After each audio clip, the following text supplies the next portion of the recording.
Alrighty, take it away, Paul. Welcome, everyone, to today's webinar. 5 things you can do to catch more bad guys. I should say, do these 5 things to catch more bad guys.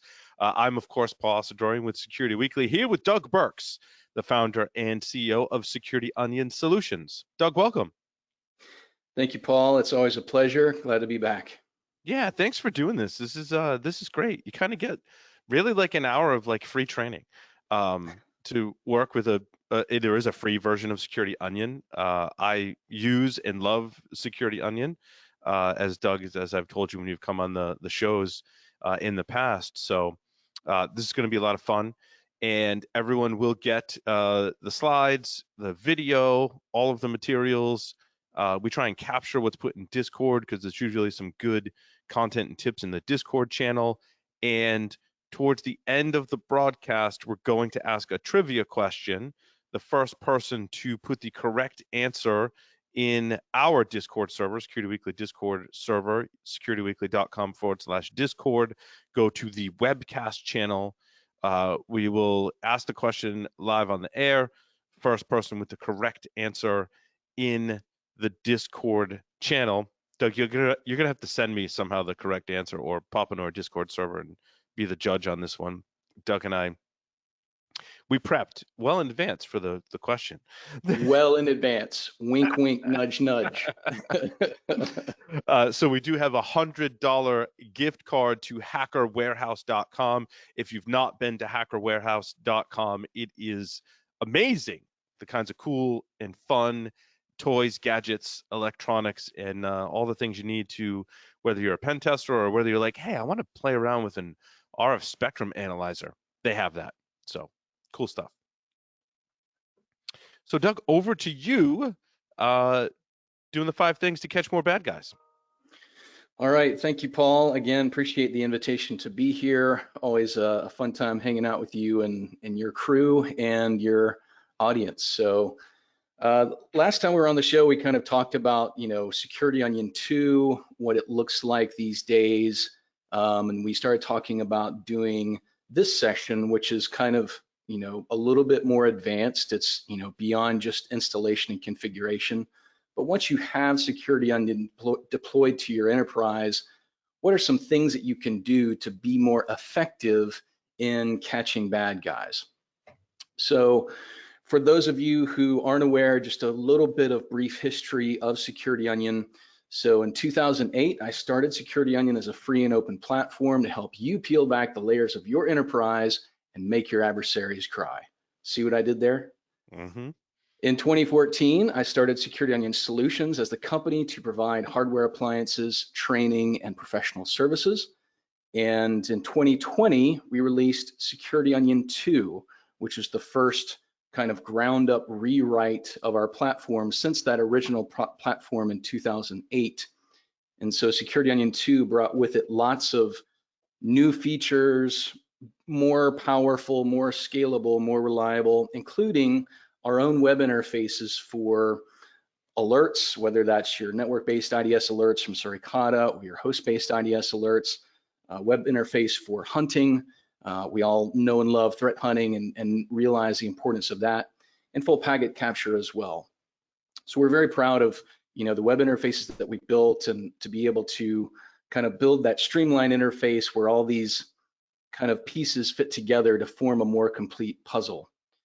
In 2021, we added role-based access controls, which was a very heavily requested feature from a lot of our customers, especially our big enterprise customers.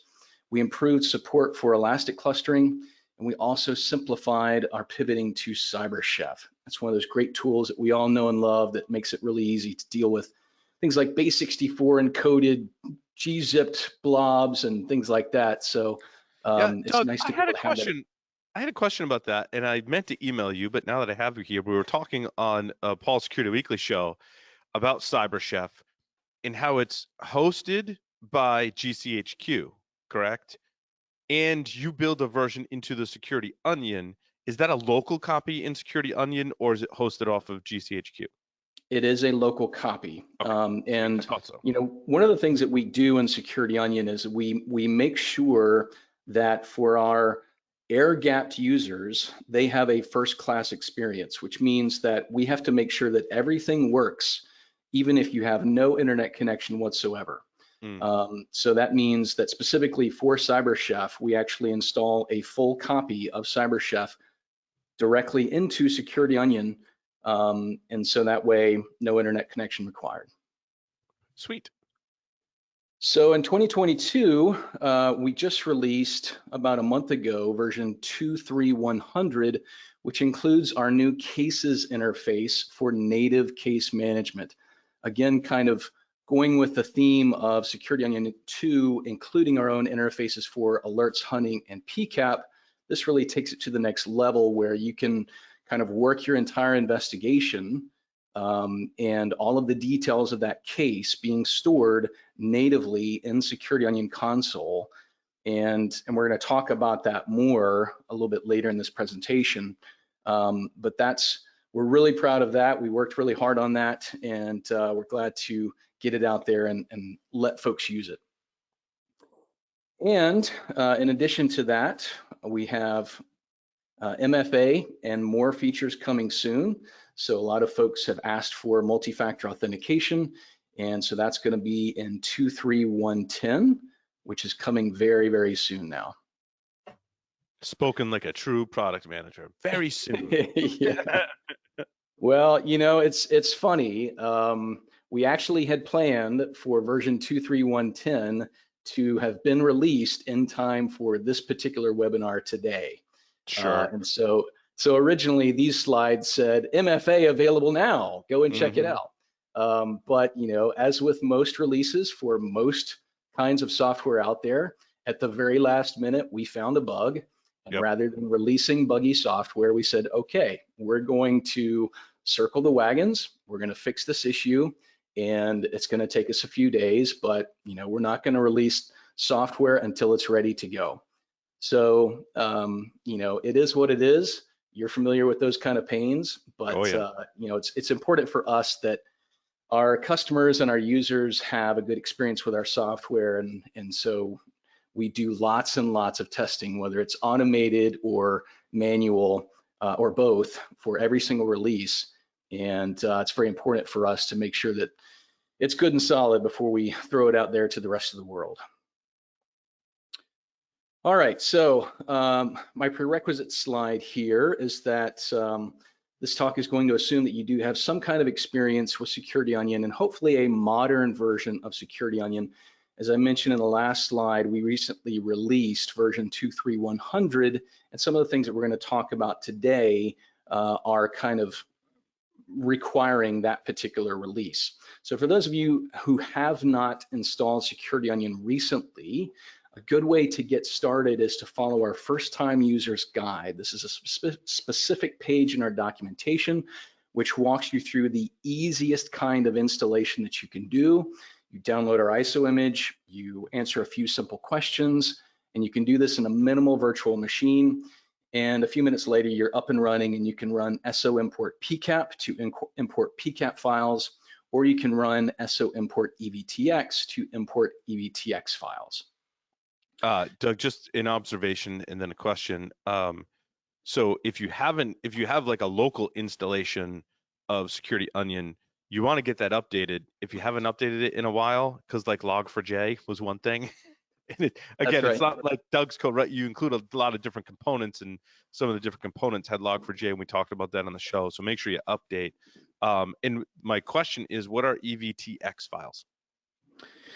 EVTX files are Windows event log files. So you can, you know, go to a Windows machine, go to event log viewer, and you can export your event log files in EVTX format, and then you can import those directly into Security Onion, and they would be then ingested and analyzed and displayed the same way as if you had been capturing them in real time using something like Wazoo or WinLogBeat or some other endpoint agent to collect those logs. I got you. Cool. All right, so a little bit of review.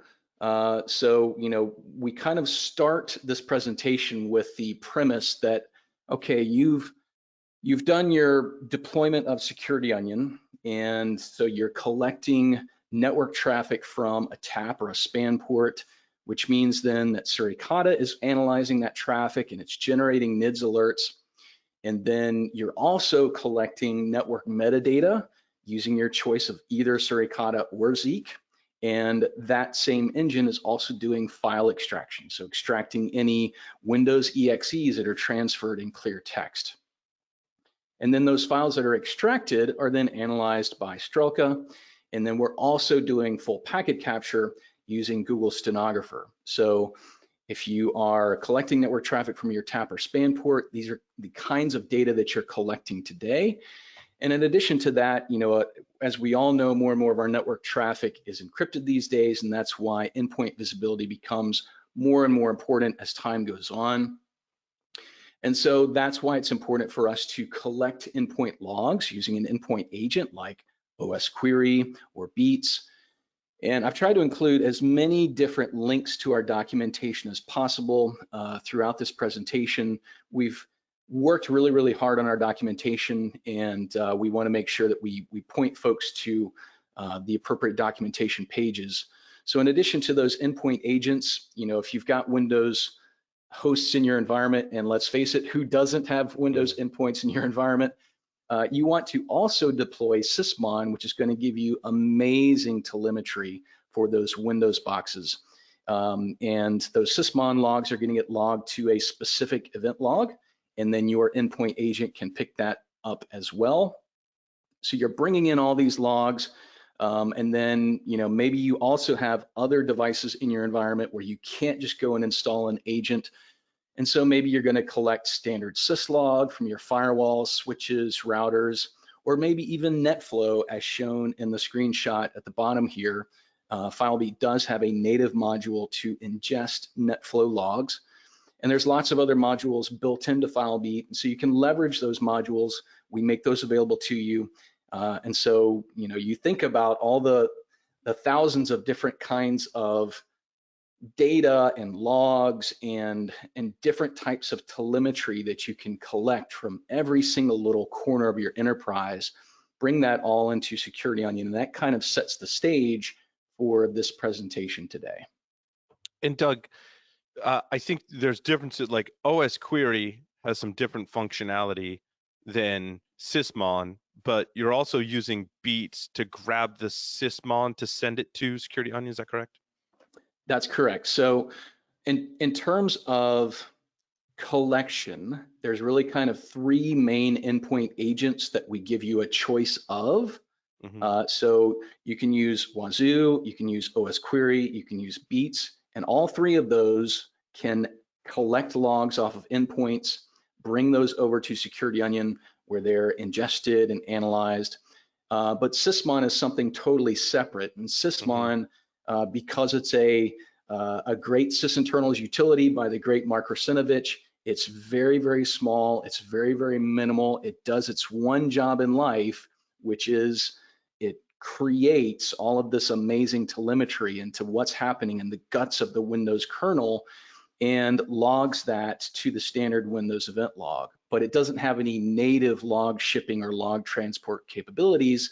And that's where those three options of Wazoo, OS Query, and Beats come into play, because you're going to use one of those to collect the standard Windows event logs and the Sysmon logs and any other maybe application logs that you want to pull off of that box. Okay, awesome. Thank you. Yes, sir. All right, so moving on. Here's the 5 things we want to talk about today. We want to talk about customizing your Security Onion console. We want to talk about optimizing your network analysis and your log pipeline. We're going to talk about catching more flies with honey, and that's going to be a fun topic. We want to talk about how to level up your hunt game, and finally, how to use cases and observables to cast a wider net. So we'll start with customizing your Security Onion console, also known as SOC. And so when you log into Security Onion 2, the web interface, what you're logging into is Security Onion console. And this is what it looks like. And we've tried to make this as customizable as possible, within reason, of course. And so the main thing that I want you to think about here is never underestimate the power of a perfectly placed hyperlink, right?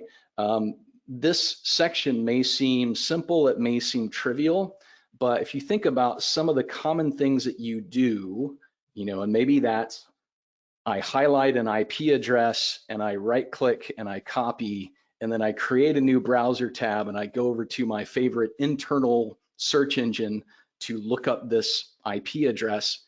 Well, if you're doing that hundreds of times a day, if you can automate that and make it a single hyperlink, right, you're going to save yourself lots of time and effort, and that's going to increase your efficiency, and that's going to decrease your analyst fatigue, right? And I think we've all reached that point where we are all fatigued analysts, and we're looking for any which way that we can decrease our level of fatigue and increase our efficiency. So some of the things that you can customize in Security Onion Console would be the overview page, the links on the left menu, and the action menu. And this is all documented. And so here's the link where you can find out exactly how to do that. So the first of those is the overview page. That's the first thing you see when you log in. And so, I'll give you an example here. For our production Security Onion solutions deployment that we use internally for our own dogfooding security, we have customized this page to include some tables which show, some of our common host names and IP addresses. What are the different IP address ranges for, some of our QA systems, some of our build systems, and things like that. Information that we want to keep at our fingertips so that we can refer back to it as easily as possible. So that way we're not having to maintain a separate wiki or a separate Google Doc or anything else. It's right there embedded into Security Onion Console. The next thing you can customize is the links on the left menu.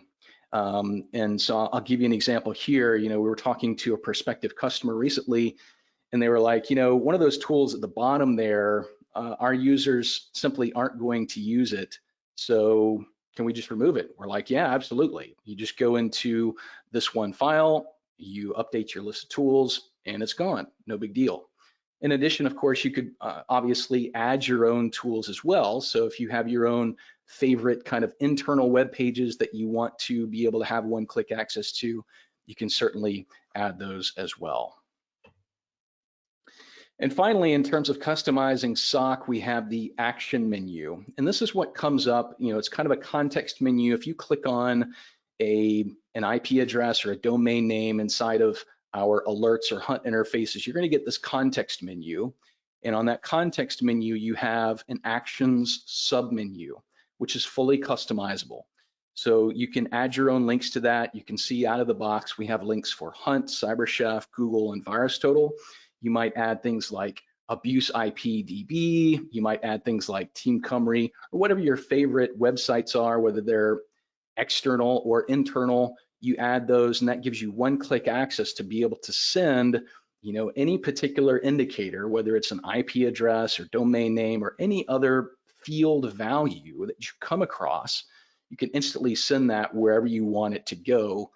And again, it seems so simple, it seems so trivial, but anytime that we can save ourselves from manually highlighting and copying and spawning a new tab and then pasting values, those little seconds that you save add up, and they really do make you that much more efficient as an analyst. All right, so once we've kind of customized Security Onion Console to our heart's desire, the next thing is optimizing our analysis and pipeline. And we kind of break this down into two separate chunks here.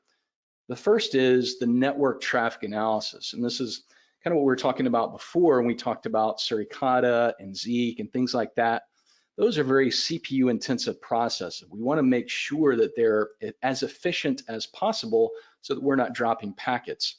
And then ultimately, once those things have done their analysis, they're generating logs which go into our pipeline, which consists of things like FileBeat, Logstash, Redis, Elasticsearch.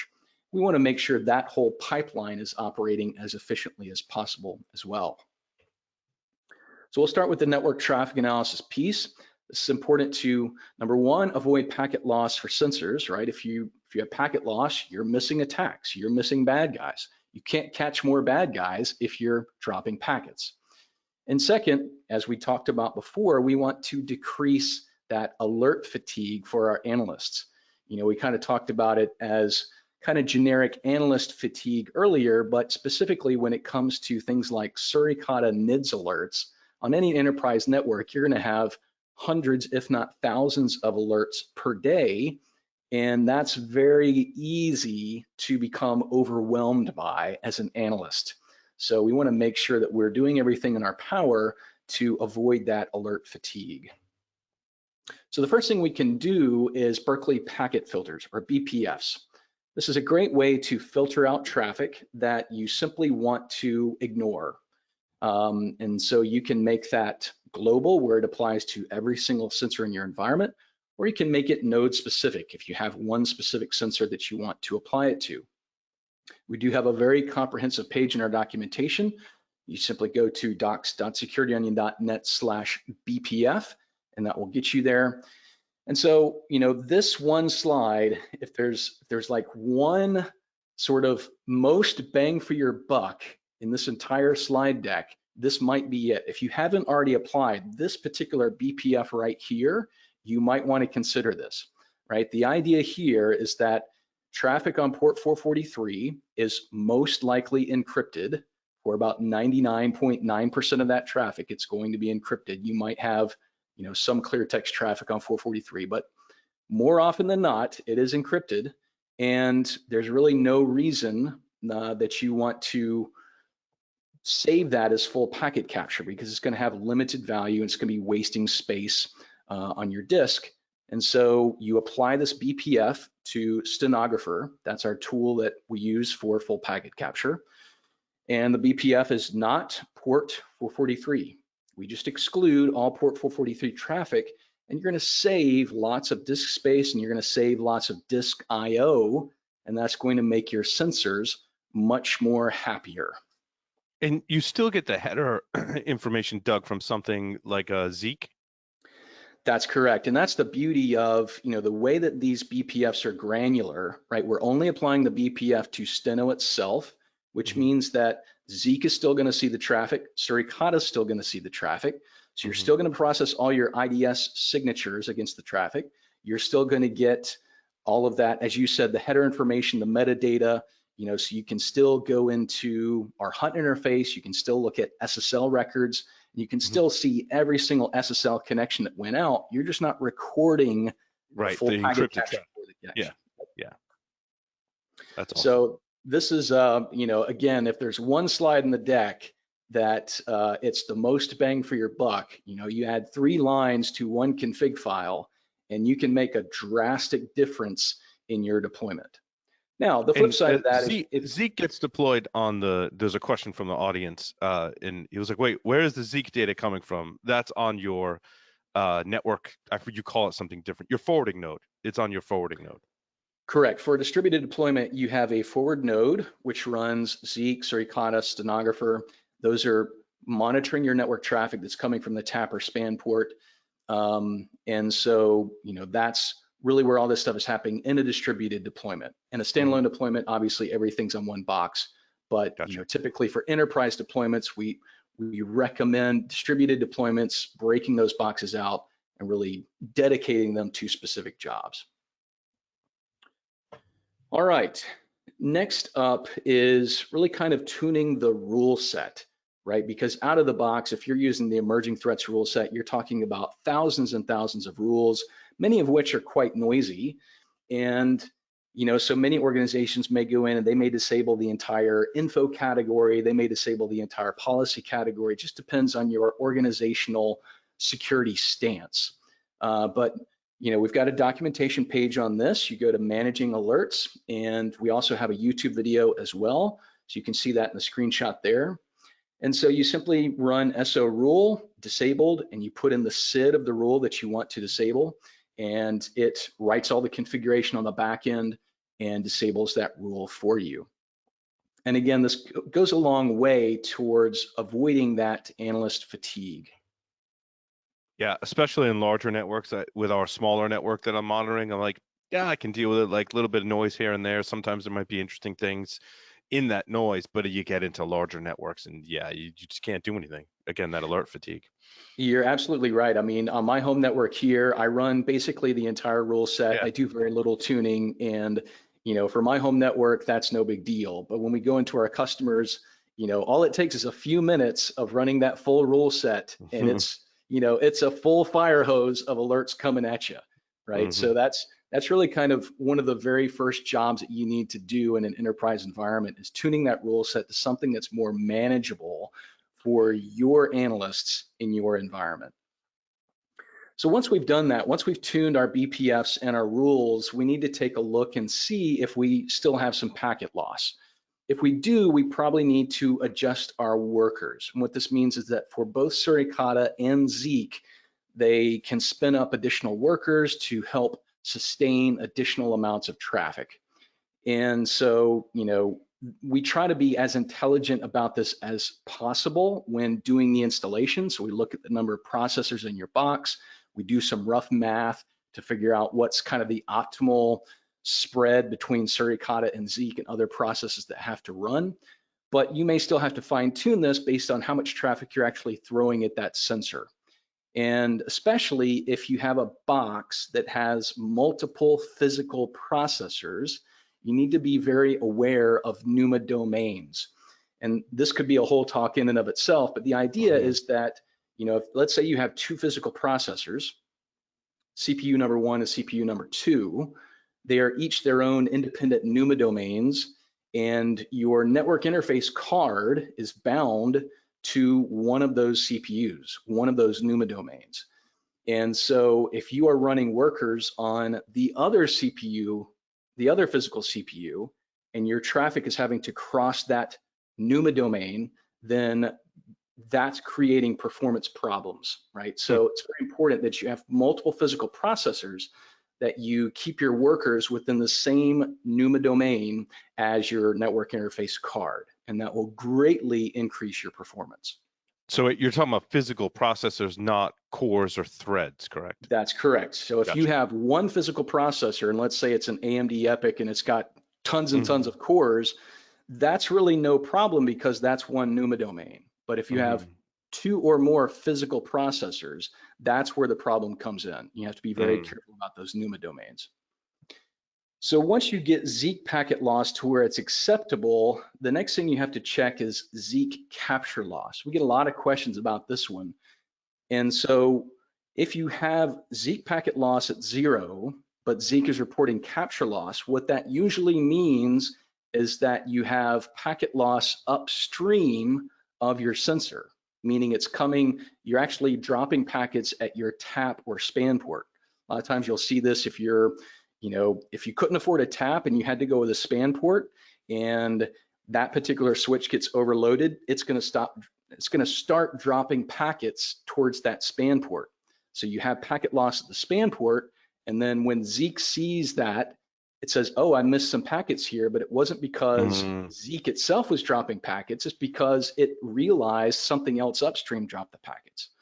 So again, if you're dropping packets, doesn't matter whether it's at your network interface or at the upstream tap or span port, that's potential bad guys that you're missing right there. So it's very Hmm. important that we tune our box, but we also look for capture loss that can happen outside the box itself. I'm assuming Zeke's probably monitoring TCP communications where it's easy to know if you're missing a packet. UDP, it might be a little trickier unless you know the That's right. protocol really It's well. looking at Yeah. sequence numbers and all that good Hmm. stuff, and it can very easily tell that, hey, we saw a packet here, we saw a packet here, but we didn't see what was in between, so we Hmm. suspect that you had some kind of capture loss somewhere. Mm.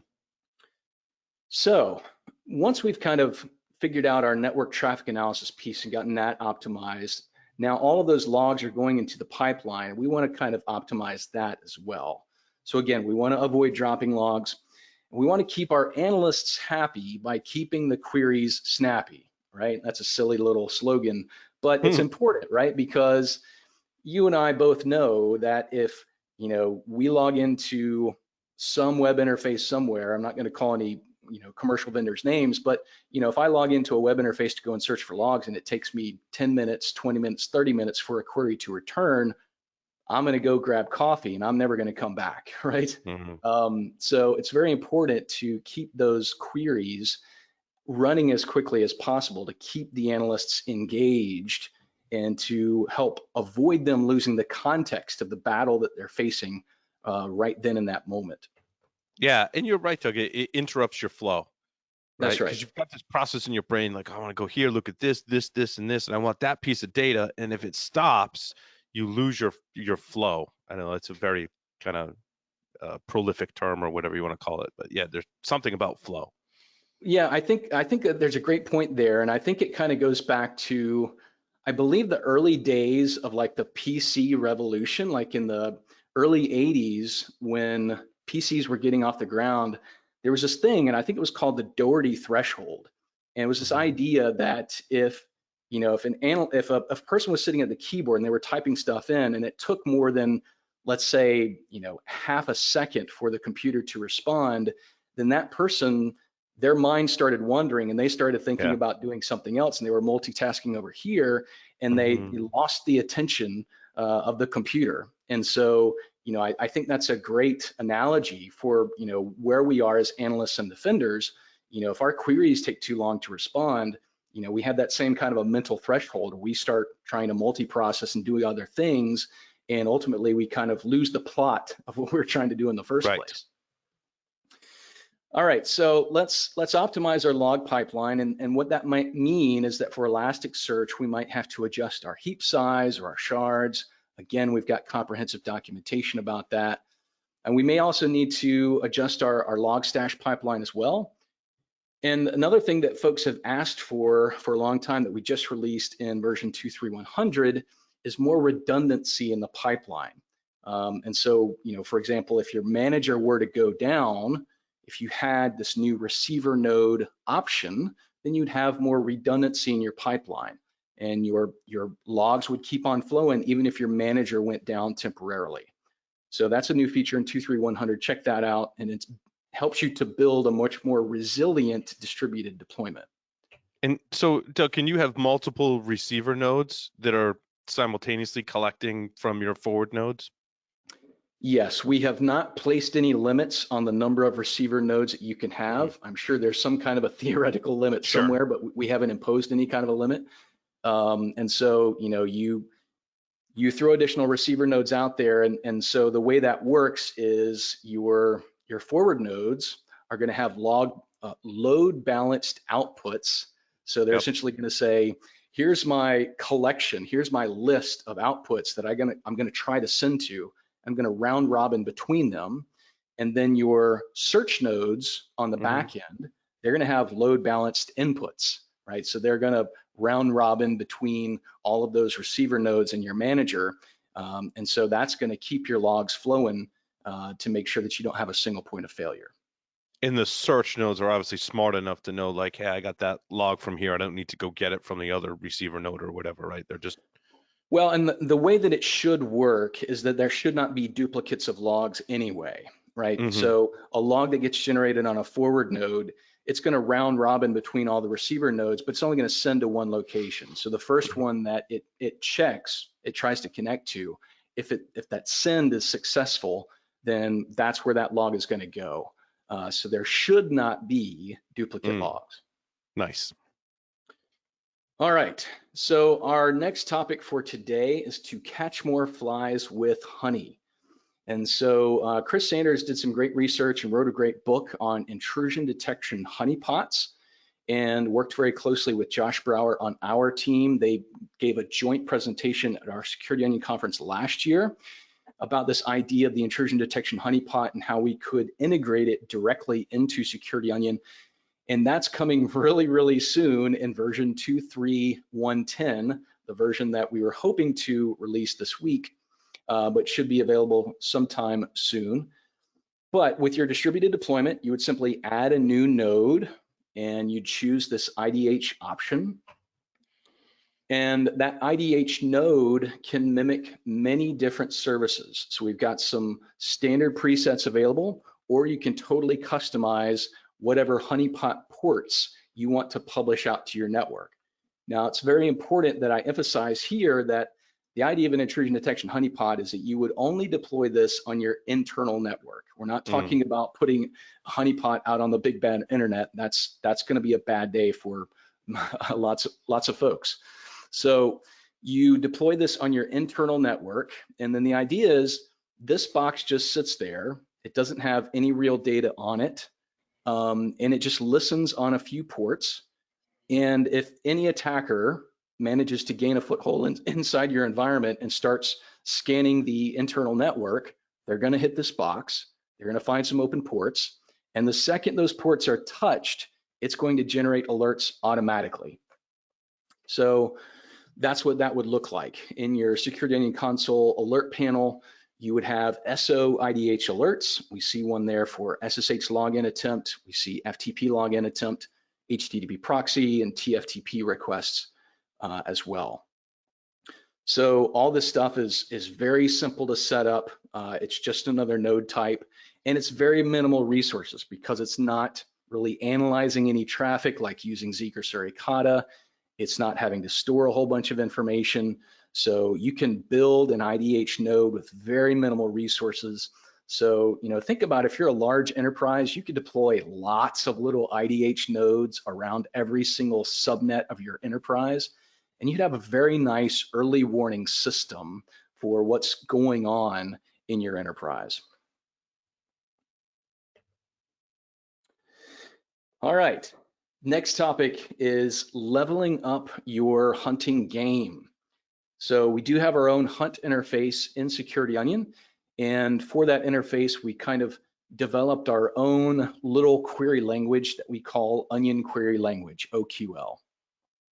It starts with standard Lucene query syntax. So if you're familiar with Lucene, you're going to feel right at home here. And then we add optional segments like sort by and group by. Group by we've had for a long time. Sort by is relatively new, and we plan to add other segments as well in the future. So sort by allows you to specify one or more fields to sort by. The default order is descending, but you can change that using the caret symbol. So if you think about this, you might type out a Lucene query and then put a pipe symbol and then sort by my first field and then my second field, and then I can control whether I want it ascending or descending, and that's going to then show up in the results as ordering those results by whatever field you decided to sort by. Then we talk about group by, and this is really one of my favorite features, and this is really the reason why I originally developed the prototype for our hunt interface was because, as much as I love dashboards, as much as we all love dashboards are great, but when we're threat hunting, right, I need to be able to aggregate on arbitrary fields very quickly and easily, right? I don't want to have to go and build a brand new dashboard just to build an aggregation on some random field. And so that's where this concept of arbitrary group bys came from. So again, you think of a standard Lucene query, pipe that into group by, and group by, let's say the source IP field, maybe the destination IP field, and we can do multiple fields, right? And one of the cool things about this is that by default, Elasticsearch, when you tell it to aggregate on a particular field, if that particular field doesn't have any data, maybe it's a null field, then you just won't get results by default. And so we added an additional character to our OQL syntax, so you can specify the asterisk character on the field if you suspect that there's missing values. And I'll show you an example of that. So in this example here, we're looking at our hunt interface, and you can tell by the query, we're looking at our connections, and we're looking specifically at port 80 destination connections, and then we're piping that into a group by. We're grouping by network protocol and destination port. So you can see we've got 687 results, and if we look at our group metrics, we've got 529 records that are HTTP and port 80. So if we compare these numbers, we see that there's some missing values here, right? And that's because the delta, those records that don't show up here, those are port 80 connections that weren't classified as HTTP, right? They weren't well-formed RFC compliant HTTP connections. So Zeek or Suricata, whichever one I was using for metadata at the time, said, Mhm. I see a connection to port 80 here, but it's not actually HTTP, right? And that's a standard thing that we see attackers do is, they get inside your network and then they use a standard port like 80 or 443, but they run a non-standard protocol over that port. Mhm. And so here on this next slide, we've added the asterisk to network protocol. And here we see the standard well-formed RFC compliant HTTP traffic, but then we also see the additional records where the network protocol was missing, right? And so that's the stuff that I'm really interested in, is those port 80 connections that weren't identified as HTTP traffic. So that's very fertile hunting ground. That's a great Yeah. place to go on a hunting expedition. Those are attackers that haven't implemented the correct C2 framework that implements Yeah. the HTTP protocol correctly. We would hope that our attackers would be RFC compliant, Right. but not every attacker out there is reading all the RFCs and doing their due diligence, right? Yeah, I've been playing with Merlin C2, which uses HTTP 2 and 3 as the communication mechanism, and Trevor C2, which Dave Kennedy wrote in Team, that uses standard HTTPS. I should say in that particular case, and I think implements the protocol. Maybe not. That'd be a good test.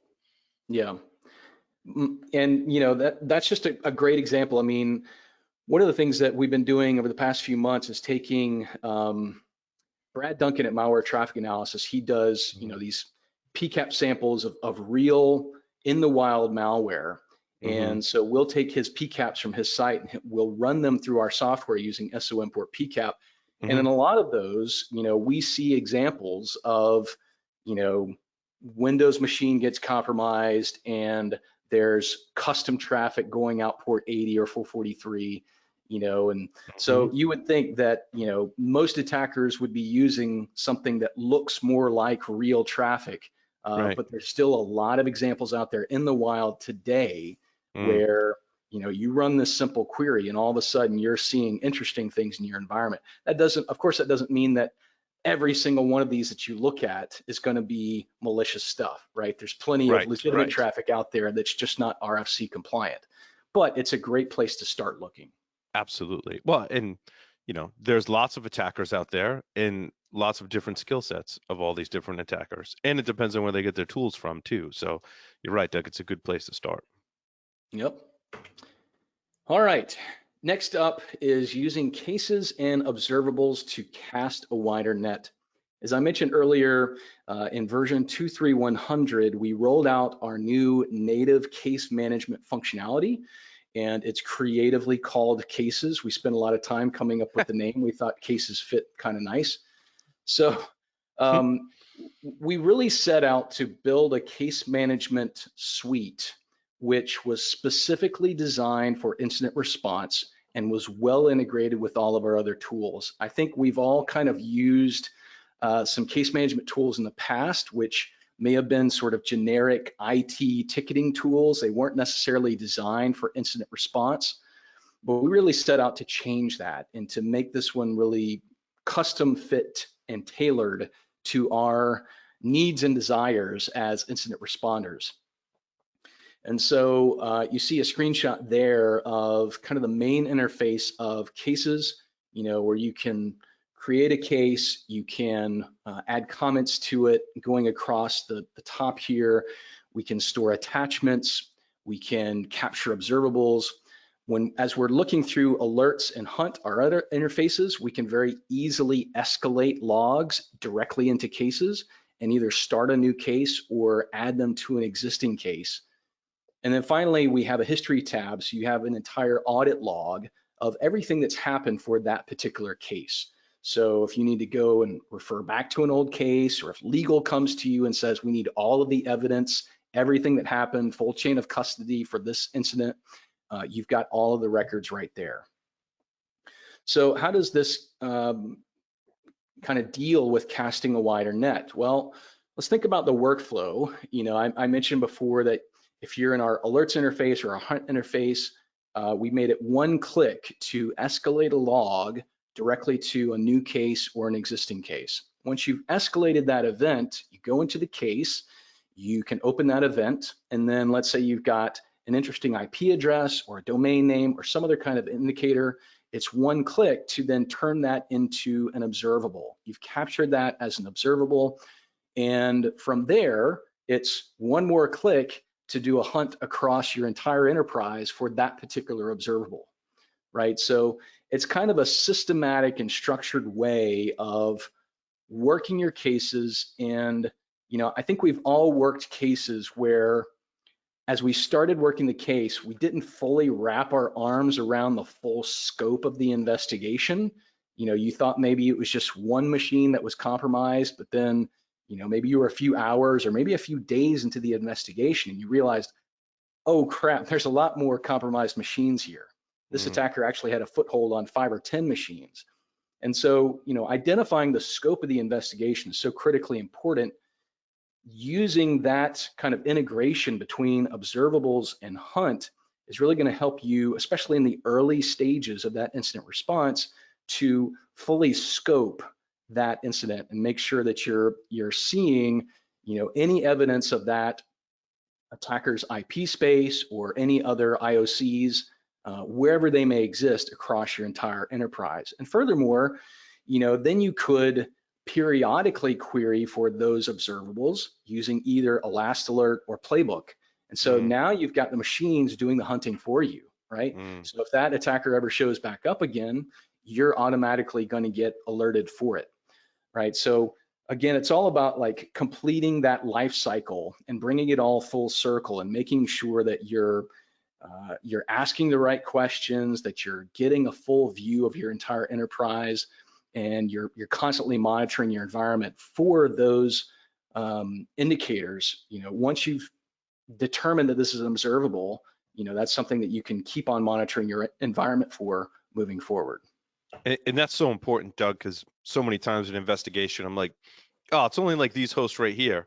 And then you either find a new IOC or slightly tweak it, how you're looking at the data, and like, oh, I found a few more. Or some other people come back from vacation or turn their machine on and they were compromised and now it's a new, got to add that to the case as well. So yeah, that's a good feature. That's right.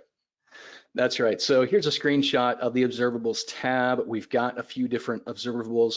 And so it's really just this one click right here would take you and start a brand new hunt for this particular IP address across your entire enterprise. And we'll actually see that in the demo in a second.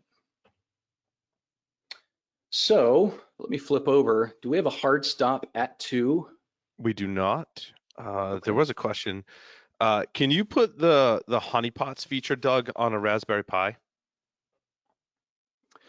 That's a great question. We get the Raspberry Pi question quite a bit. And as much as I love Raspberry Pis and as much as I own more Raspberry Pis than I care to mention, we simply don't have the resources to support Raspberry Pi or any other ARM architecture. So all of our software is compiled for x86 64, so standard Intel and AMD processors only. There may come a time in the future where we have the resources to support ARM, but we're just not there today. Yeah. Let me see if there's any other questions in here. Yeah, I won't run an Raspberry Pi. We covered that. Oh, it was in my other chat window. How many chat windows you got, Paul? I got 2, thankfully. Well, 3 if you count the GoToWebinar, but those are being relayed to me. Recommendations on where it should be installed. It's probably overkill for someone's home, but doesn't make sense for SMBs.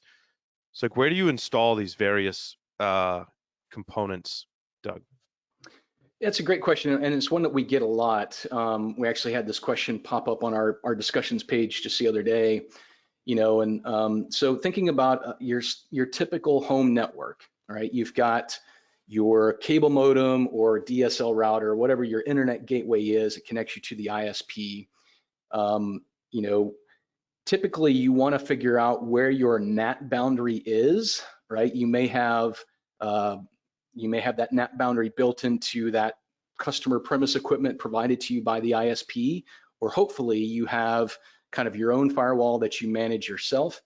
But the point of it is you want to make sure that you're monitoring, you're collecting network traffic from just inside of that NAT boundary, right? Because you want to see your real, true internal IP addresses rather than your NATed IP.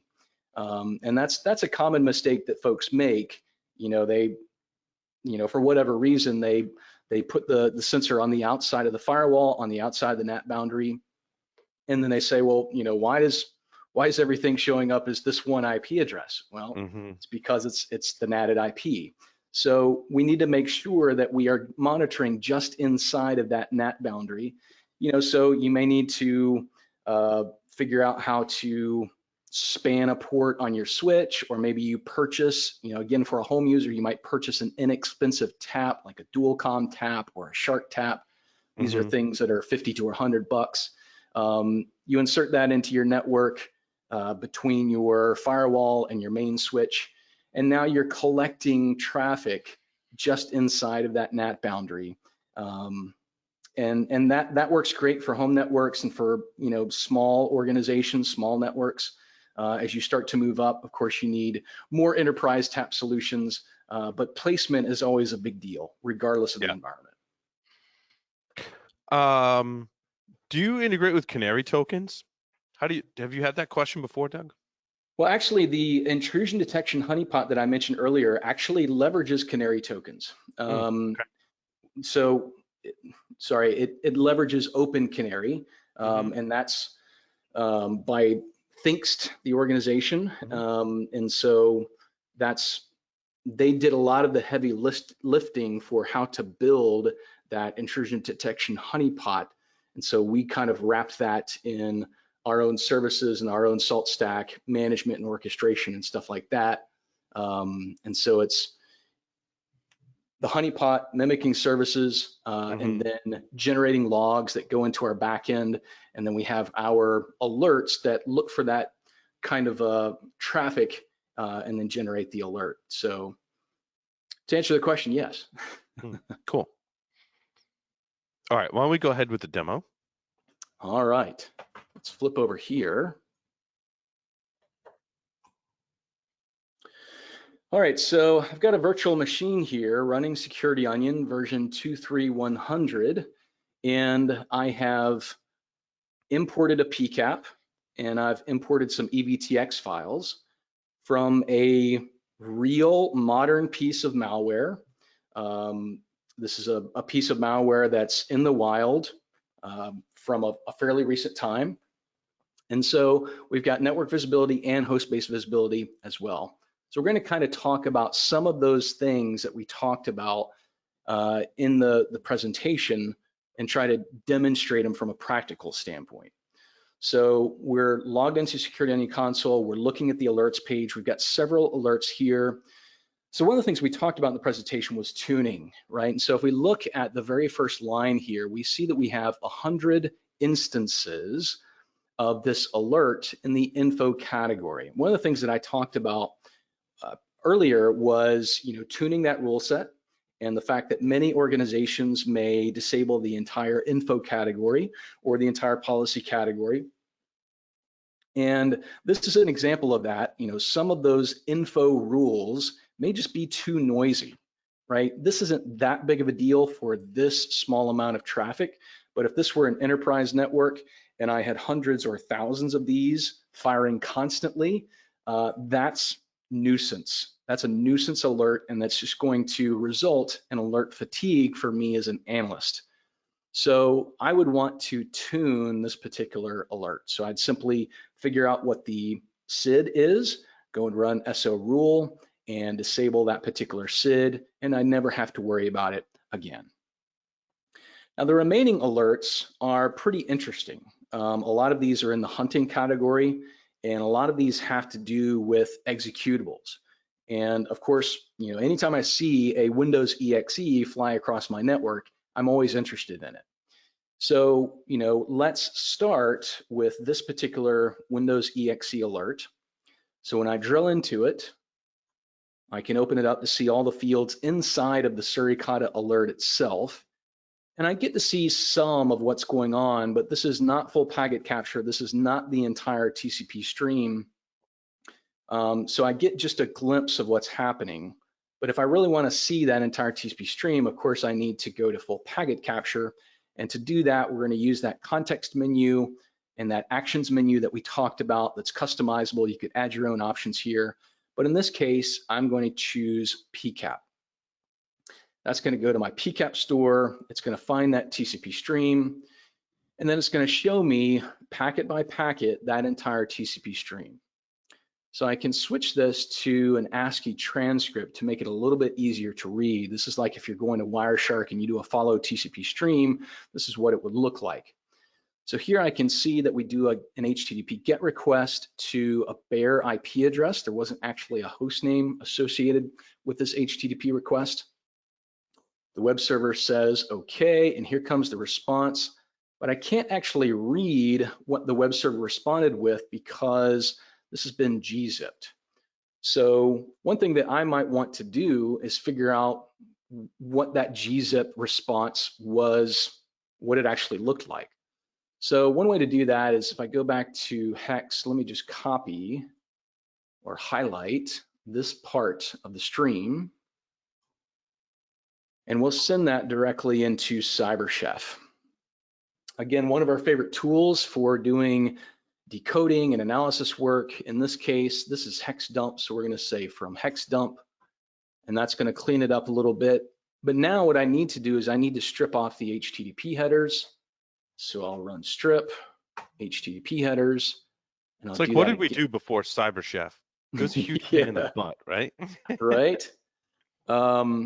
And look, I'm a command line junkie just as much as Mm. anybody else. I love the command line. I love command line kung fu. And there's certain things where you can pry the command line from my cold dead hands, right? But when I'm in the middle of an incident response and I'm in Mm-hmm. the heat of battle, right? I don't want to be tripping over command line syntax, right? Mm-hmm. So I would much rather have, as much as I have, for years and years as a sysadmin in the past, I would rail against GUI interfaces and proclaim CLI for the rest of my life.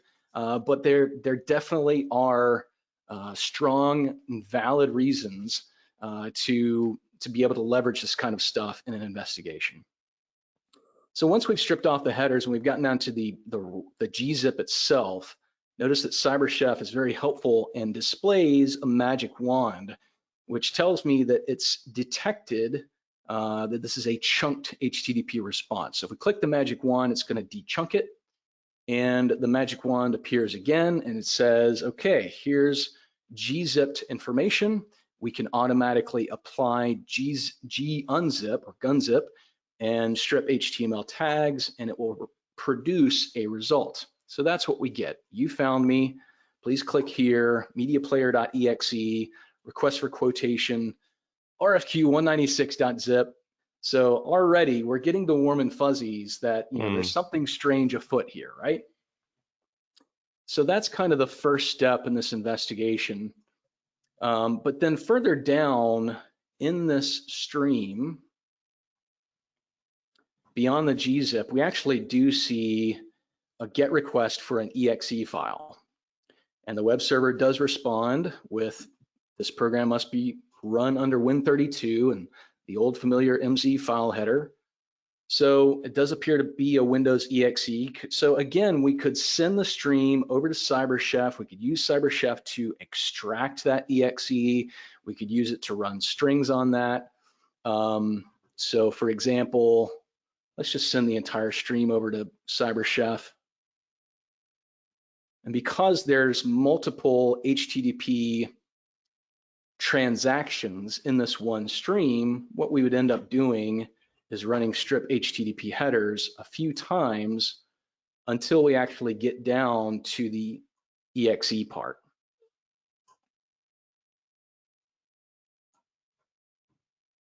Now we're getting closer. One more to go. So now we're down to just exe. So we could actually save this. And this thing had an interesting name. So let me work this as I would a real investigation. I'll actually copy that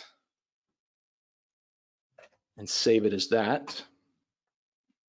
So later, once I actually build a case, I can actually upload that exe as an attachment to the Mm-hmm. case. And so I can refer back to the exe later. Another thing we might want to do as analysts is we might want to run strings against the binary, right? So maybe Mm-hmm. we do that right here in CyberChef. And that's a real quick and easy way to figure out what kind of DLLs it references, what kind of Windows API calls it uses, and things like that. You might get lucky and find, embedded IP addresses or domain names, things that might be hard-coded, command and control infrastructure, things like that. So we love having CyberChef integrated right at our fingertips, really Yeah, it's makes nice. investigations much quicker and easier. So now that we've done that, and we've gotten a pretty good indication that there's some strange things going on here, we probably need to go ahead and declare an incident. We need to start a case. So to do that, we're going to click the escalate button here. We're going to escalate to a new case. So when we do that, we have a pop-up here that says it escalated the alert and removed it from the view, so it's no longer here. And if I go back to my main alert panel, it's no longer there. So my alert queue, one of the things that we try to recommend to folks is, it's a queue. You want to work that queue down to 0 every single day. And so this is kind of a part of that alert life cycle is you figure out, okay, this is a true positive. This is something that I care about. I want to engage the incident response process. So I escalate it and that removes it from the alert queue, but it is captured forever in cases. So what I might want to do is open up cases in a new window, right? This is kind of my particular workflow so that I can have cases and I can have kind of my alerts panel and I can alt tab between the two very quickly and easily. So here's my case that I just created. If I click the binoculars, I can drill into the case. And so it took that alert and automatically made it the title of the case. But I probably want to change that because as the investigation unravels, as it goes on, I'm going to find out more and more information. This is not just about the EXE, right? It's about what Mm-hmm. happened before and after the EXE. And so, we probably want to change this to something that's relevant. We'll just call this Security Weekly. And we'll change this and we'll say, what did Paul click on this time, right? Not that Paul would ever click on anything. And we I can click on assign stuff it, all. yeah. We assign it to an analyst. We say that this case is in progress. We could set our severity and our priority. We could specify a traffic light protocol. Maybe we say that this is amber. And maybe our permissible actions protocol, maybe we set that to red. We do our category. And maybe we specify a tag of malware. All right, so this is our case. As I mentioned before, we have attachments, so I could upload my exe that I extracted. So that should be sitting in downloads. So Yeah, there's my Douglas, exe. a question from the Discord. You're attaching malware to a case. Is there anything that prevents someone from like infecting themselves with that and or compromising the security onion infrastructure? It's a good question. So one of the things that we recommend that folks do is build what we call an analyst VM, which is Mm-hmm. essentially a stripped down version of Security Onion that doesn't run any real services, but it's a Linux VM that's got Mm-hmm. all of your favorite analysis tools built into it. And so that way, if you were to, as an analyst, use this analyst VM and download that exe, you're not going to accidentally compromise your enterprise Windows workstation, right? Right. Right. That's Yeah. going to turn a bad day into a worse day real fast. Right. And So if it's Linux malware, it's still in the VM, and analysts have to exercise caution. that's right. That's right. And that's not obviously there's no way to execute that within Security Onion. I mean, someone could probably try and figure that out, but Yeah, obviously, your mileage may vary, your incident response policy may vary for your organization in terms of what are your standard malware handling mm, guidelines. hmm Some organizations may say don't upload it to the case. It may just depend on whatever your organizational guidelines are. So, but in any case, what we envision for attachments is, a lot of times in big enterprises, you might have a case and you create a ticket for the help desk to go and remediate this particular workstation. So you ask the help desk to, wipe the machine, install a new image on it, and, give me a screenshot of, whatever evidence you found. So attachments is a great place to upload screenshots. It's a hmm great place to upload, any other kind of evidence that you might have that might be file-based evidence. So then we can Yeah, go over to, I also want to point out too, someone's like, oh, you should always expect to be attacked and your entire infrastructure is under attack. It's a very good point. But when you deploy Security Onion, all the monitoring tools are enabled by default within Security Onion. So like if someone did manage to detonate malware on your Security Onion infrastructure, you would get all those alerts because there's all of right. the analysis tools and monitoring tools on the Security Onion itself. That's absolutely right. And I can tell you from past organizations that I've worked in, when I had, you know, I won't name names, but when I had malware analysts that worked in the organization that were not hmm supposed to detonate malware on the enterprise network, but would Right. accidentally do so from time to time, hmm it would set off alarms pretty quickly. And I would be hmm reaching out to them to say, hey, did you mean to detonate that malware on the enterprise network? Oops. And they would say, oops, my bad, sorry.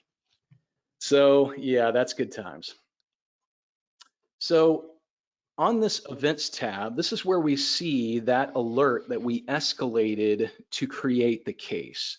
And so we can click this arrow to open it up and we can see that every single field that was in that alert is included here in the cases interface. And the great thing about cases, of course, is that this is an Elasticsearch index that will never go away, right? And so even though your alerts may get purged after a period of time, your Zeek logs may get purged after a period of time, you're now creating evidence that's going to stay in an index Mm. forever and ever. And so you'll be able to, assuming you have enough disk space, you'll be able to refer back to this information at a later date. So now that we can drill into that particular event, we might go and look for things like IP addresses. So here's the source IP address for that particular alert. This is an IP address out on the big bad internet. So I'm going to click the I icon, and that's going to add it as a new observable. And notice that it automatically detected that this is an IP address. And so it sets that as the observable type. And all I have to do is click add. And so now that's been stored, captured as an observable. And as we talked about before, now that I have identified that as an observable, all I have to do if I want to search my entire enterprise for that is to click the hunt button. So now that one click searches for that IP address across my entire enterprise. And so I've got 13 records here, but imagine, in an enterprise, you might have 1,300, maybe 13,000 records with that particular IP address. And so maybe we want to use the power of group bys that we talked about before to collapse this down into something that's more manageable.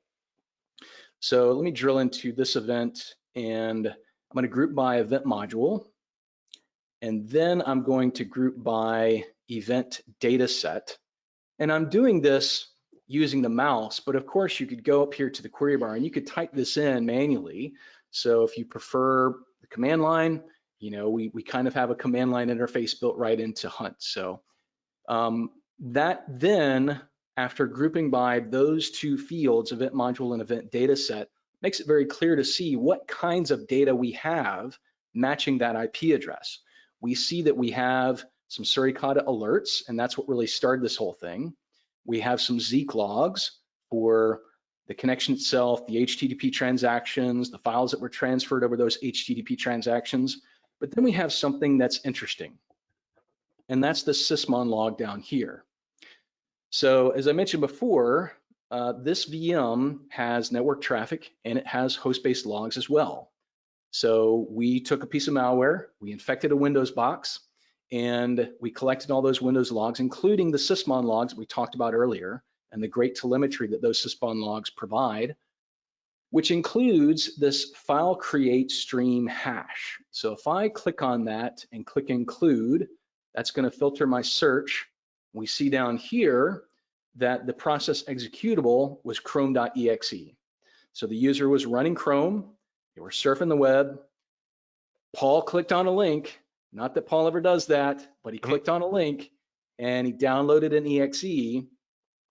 And so Chrome created this exe as it downloaded it and wrote it to the file system. And that's what generated this particular sysmon log.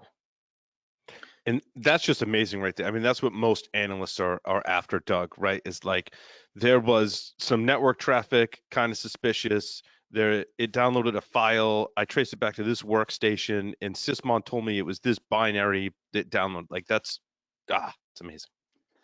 Yeah, after doing this for so many years, I think back to some of my early years and thinking about, wouldn't this be the holy grail if you had all of this information at your fingertips, at your disposal? Stuff that back in the good old days, you and I used to spend hours and hours and hours trying to piece together little bits and pieces of information to paint this kind of a picture. But now it's right there at your fingertips. So let's take it to the next level. All right, so this sysmon log is for file create stream hash, and it includes the IP address. But I know based on my knowledge of sysmon logs, there's other sysmon logs there that are related to that particular file. So let's remove the IP address from the query. So these kind of chips up here, they have X's that allow you to very quickly and easily kind of adjust the pieces parts of your query. And now that we've done that, we get a few more sysmon logs. And so if I drill into this and I group by file target, again, I could do that by typing in the query myself, or I could pointy clicky it and do the same thing. And so what I see here is that I have file create stream hash for the exe, and I have file create stream hash for the exe zone identifier, right? That's kind of the Windows metadata that goes along with the file, right?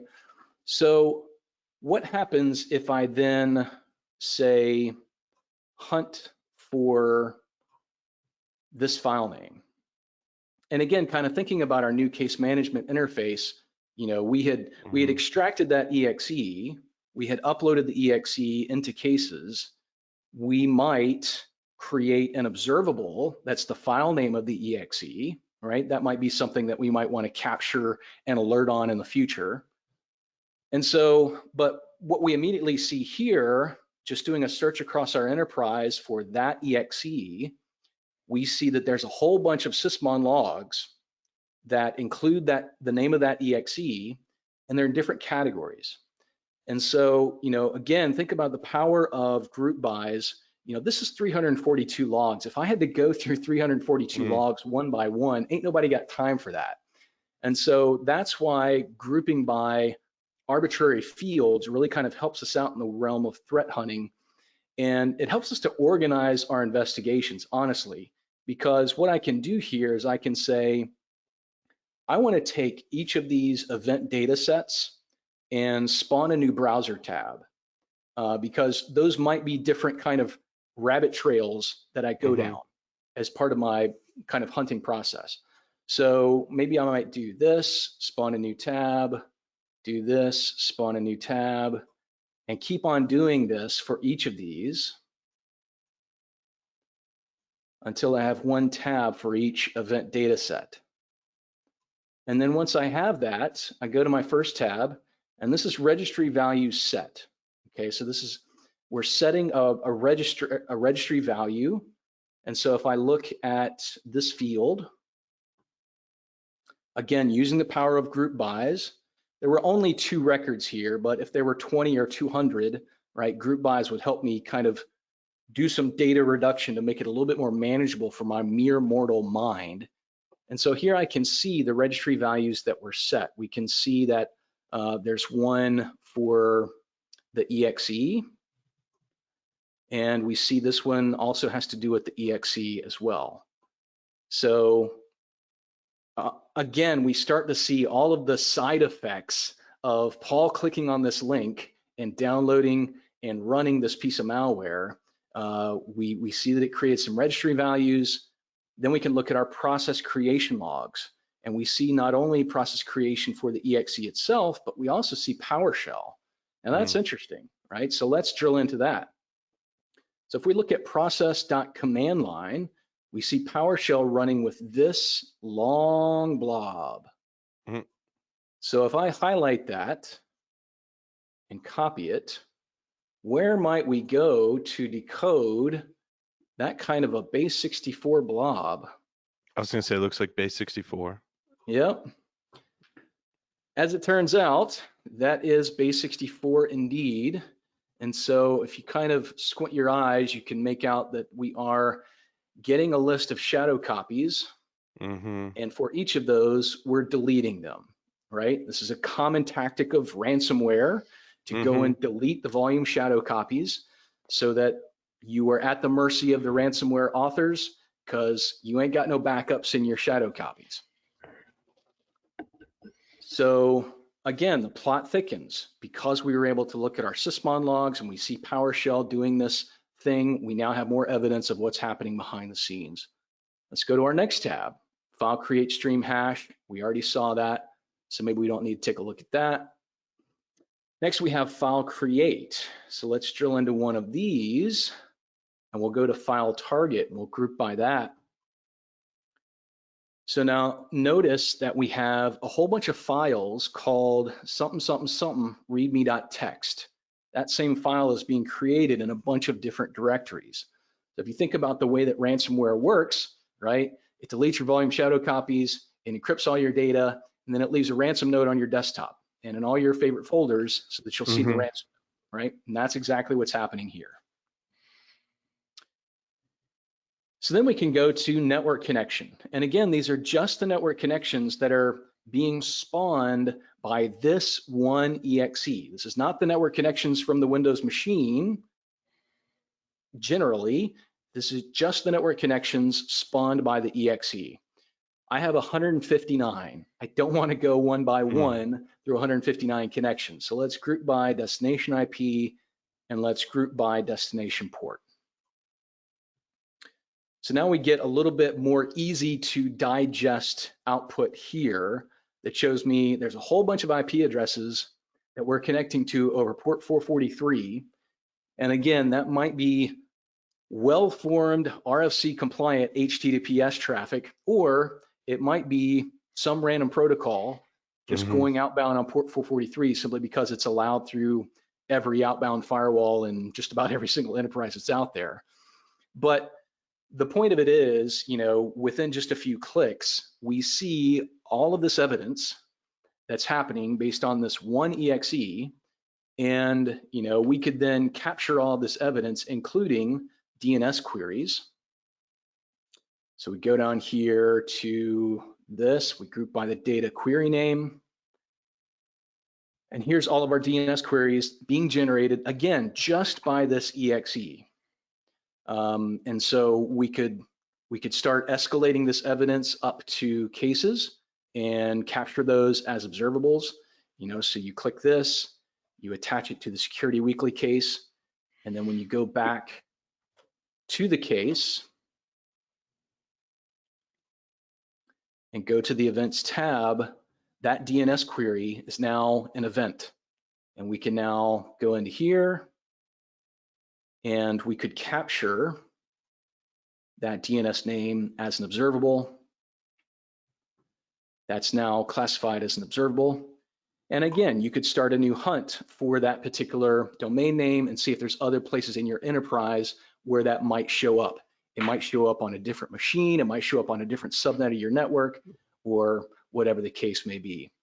How many computers were ransomware? That answers that question. That's exactly right. That's exactly right. That's awesome, So Doug. And so cases are new in the latest version? Cases was a brand new feature in version 2.3.100 that came out Hmm. last month. So that's available Sweet. today. If you have an existing version of Security Onion that's running something less than 2.3.100, just run soup. You'll get the latest version. You'll automatically get cases. It's there. It's free. It's built into SOC, and it's integrated with all of our other apps. So it works quite well. Uh, Doug, one of the questions, I don't know how many other questions we have, and we are over time. And I tried to answer this question on my own, and it was, what do you use to collect traffic via a span port, right? So my answers were, you can buy used Cisco gear, oftentimes pretty cheap, if you're doing a small network or your home network. Um, you can use Ubiquiti, has some nice features across devices, lots of options there. And I want to say I used to use dedicated tapping hardware. Obviously, you can go commercial, right? Gigamon and a lot of others, make commercial offerings there. Was it Simulti that used to make like a small tap? I don't even know if they're in business anymore. I did a quick Google search and I couldn't find it. But do you have devices that will give you, basically span that traffic off if you don't have a Cisco switch, let's say? Yeah, there are some great inexpensive tap options. Mm, So you can look at manufacturers like Dualcomm, Dualcomm, yep. Shark Tap, Hmm. which is Midbit Technologies. There's actually a list of them in our documentation. If you go to our hardware requirements page, Oh, down near okay. the bottom, we have a list of kind of inexpensive tap solutions that are great for Hmm. home users, that are great for small and medium businesses, really more small businesses. We Hmm. also have a list of kind of enterprise tap vendors as well. But the interesting thing about those inexpensive taps is the reason they can get away with being so inexpensive is that they actually are just a switch with a span port. Right. And they're just kind of hard coded to be in kind of a Hmm. tap configuration. Because those enterprise taps have the enterprise features. They're much more expensive, and there's a reason for that. But you can get a Dualcomm or a Shark Tap for 50 to $100 that'll do 10, 100, 1000, and Hmm. works perfectly well for home users. I want to do a giveaway question for the $100 Hacker Warehouse gift card giveaway. So if everyone's ready, put your answer in the webcast live channel on our Discord server. So the question is, what year did Doug Burks first produce or release the Security Onion? And the person's name, who I can't pronounce, is the first to answer. So we will follow up with Subwakan, something like that. There's I It's can't easy for pronounce it. you to say. Right.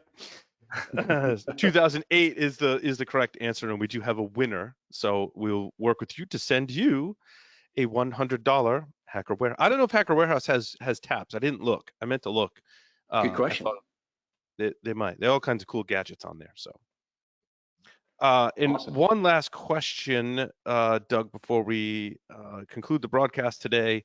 How do we get the reputation of an IP address inside the Security Onion? I know you had the thing to go to an external site like VirusTotal. We've also worked with Polarity, who makes a free solution out there that can give you a lot of that telemetry through Polarity. I don't know if you've seen Polarity before. I keep meaning to have you and Paul, different Paul, talk to each other because it's very complementary. I don't know if you have any other tips there for basically adding that threat intelligence aspect into the security item.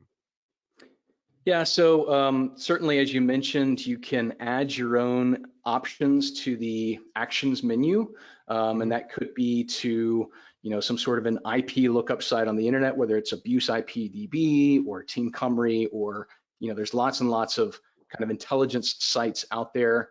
Another option, which requires a little bit more work on the back end, is you might come up with a way to sort of automatically enrich your Mm-hmm. data with additional indicators or reputation. So you might do that as part of the ingest pipeline. As the data is being ingested into Elasticsearch, it's automatically being enriched. It might be sort of a post process where maybe you run a batch process every 10 minutes or an hour or whatever, and it runs an Elasticsearch query to say, hey, give me all the domain names, and then it pulls those Mm-hmm. out, sorts and uniques, and then runs that against the reputation provider, and then kind of uploads that information back into Elasticsearch. So there's a couple of different ways of skinning the cat depending upon what your access to the reputation data is, and how willing you are to get your hands dirty and a little bit of plumbing. Sure. Awesome.